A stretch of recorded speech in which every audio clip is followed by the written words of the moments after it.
नमस्कार दर्शकों, स्वागत है आपका टीएनबी अकेडमी पर। आज हम बात करेंगे कि कंप्लायंस कल्चर क्या होता है और आईएसओ 37005 के अनुसार इसे अपनी ऑर्गेनाइजेशन में कैसे स्थापित किया जा सकता है। कंप्लायंस कल्चर का मतलब है एक ऐसी ऑर्गेनाइजेशनल एनवायरनमेंट बनाना जिसमें सभी एम्प्लॉयज, मैनेजमेंट और स्टेक होल्डर्स अपने काम में एथिकल, ट्रांसपेरेंट और लीगल तरीके से डिसीजन लेते हैं। आईएसओ 37005 हमें इस कल्चर को सिस्टमैटिकली और इफेक्टिवली इस्टेब्लिश करने का रोड मैप देता है, जिससे ऑर्गेनाइजेशन न सिर्फ नियमों का पालन करती है बल्कि अपने ऑपरेशंस को रिस्क फ्री और एथिकल भी बनाती है। अब जानेंगे कि कंप्लायंस कल्चर क्यों जरूरी है। कंप्लायंस कल्चर सिर्फ कानून का पालन नहीं है, बल्कि ये आपकी ऑर्गेनाइजेशन की क्रेडिबिलिटी, ट्रस्ट और लॉन्ग टर्म सस्टेनेबिलिटी को भी प्रभावित करता है। जब एम्प्लॉयज जानते हैं कि एथिकल बिहेवियर और कंप्लायंस मैंडेटरी है, तो डिसीजन मेकिंग अधिक रिस्पॉन्सिबल होता है और बिजनेस रिस्क कम होता है।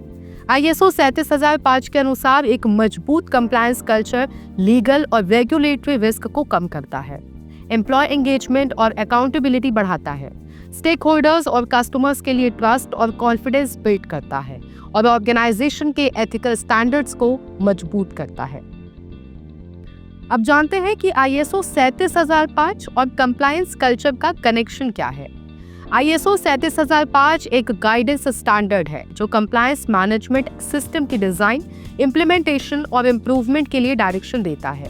ये स्टैंडर्ड बताता है कि लीडरशिप को एक्टिवली इन्वॉल्व होना चाहिए, पॉलिसीज और प्रोसीजर्स क्लियरली डिफाइंड होने चाहिए, कंप्लायंस को ऑर्गेनाइजेशन के गवर्नेंस और स्ट्रैटेजी के साथ इंटीग्रेट करना चाहिए, रिस्क बेस्ड अप्रोच अपनाना चाहिए और कंटिन्यूअस मॉनिटरिंग और इम्प्रूवमेंट सिस्टम का हिस्सा होना चाहिए।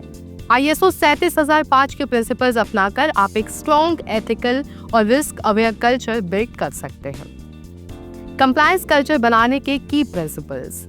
आईएसओ 37005 के अनुसार कंप्लायंस कल्चर बनाने के लिए ऑर्गेनाइजेशंस को कुछ की प्रिंसिपल्स अपनाने चाहिए। सबसे पहले लीडरशिप कमिटमेंट। टॉप मैनेजमेंट को एक्टिवली डिमॉन्स्ट्रेट करना चाहिए कि कंप्लायंस और एथिक्स प्रायोरिटी है। इसके बाद क्लियर पॉलिसीज और प्रोसीजर्स, सभी एम्प्लॉयज के लिए गाइडलाइंस क्लियर और एक्सेसिबल होनी चाहिए। तीसरा, risk based thinking. Compliance risk की पहचान और मिटिगेशन प्रोएक्टिव तरीके से करनी चाहिए। चौथा, ट्रेनिंग और अवेयरनेस प्रोग्राम्स। एम्प्लॉयज को रेगुलर ट्रेनिंग और अवेयरनेस सेशंस के माध्यम से एजुकेट करना चाहिए। पांचवा, ट्रांसपेरेंसी और कम्युनिकेशन। सभी कंप्लायंस रिलेटेड डिसीजंस, रिपोर्ट्स और ऑडिट्स ट्रांसपेरेंट हो और सभी स्टेक होल्डर्स तक पहुंचे।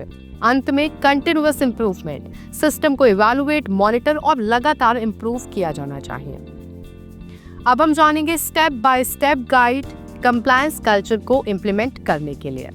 आईएसओ 37005 के फ्रेमवर्क के अनुसार ऑर्गेनाइजेशंस को कई स्टेप्स फॉलो करने चाहिए। सबसे पहले इनिशियल असेसमेंट करके करंट कंप्लायंस स्टेटस और ऑर्गेनाइजेशनल कल्चर एनालाइज करें। उसके बाद पॉलिसी डेवलपमेंट करें जिसमें clear compliance policies, code of conduct और एथिक्स गाइडलाइंस शामिल हो।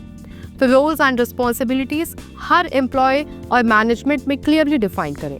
इसके बाद रिस्क आइडेंटिफिकेशन और मिटिगेशन करें। पोटेंशियल कंप्लायंस रिस्क आइडेंटिफाई करें और प्रिवेंटिव मेजर्स अपनाएं। अगले स्टेप में ट्रेनिंग एंड अवेयरनेस।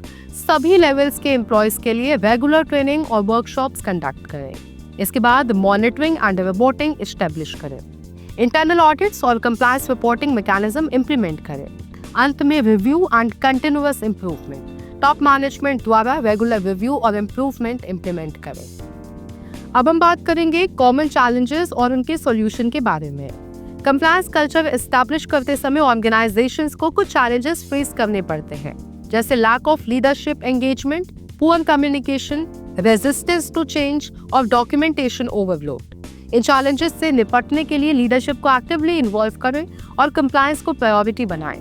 पॉलिसीज और प्रोसीजर्स को सिंपल और इजीली अंडरस्टैंडेबल बनाएं।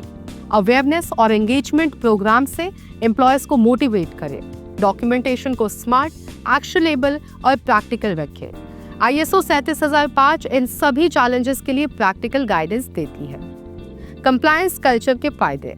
एक मजबूत कंप्लायंस कल्चर अपनाने के कई सारे फायदे हैं। रिस्क कम होता है और पेनाल्टीज अवॉइड होती हैं। एम्प्लॉयज में अकाउंटेबिलिटी और ओनरशिप बढ़ती है।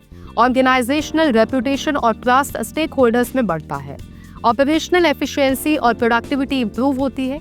इसके अलावा ऑर्गेनाइजेशन में एथिकल और ट्रांसपेरेंट बिजनेस एनवायरनमेंट बनता है। कंप्लायंस कल्चर केवल आईएसओ कंप्लायंस के रिक्वायरमेंट नहीं है, बल्कि ऑर्गेनाइजेशन को सस्टेनेबल, एथिकल और फ्यूचर रेडी बनाता है।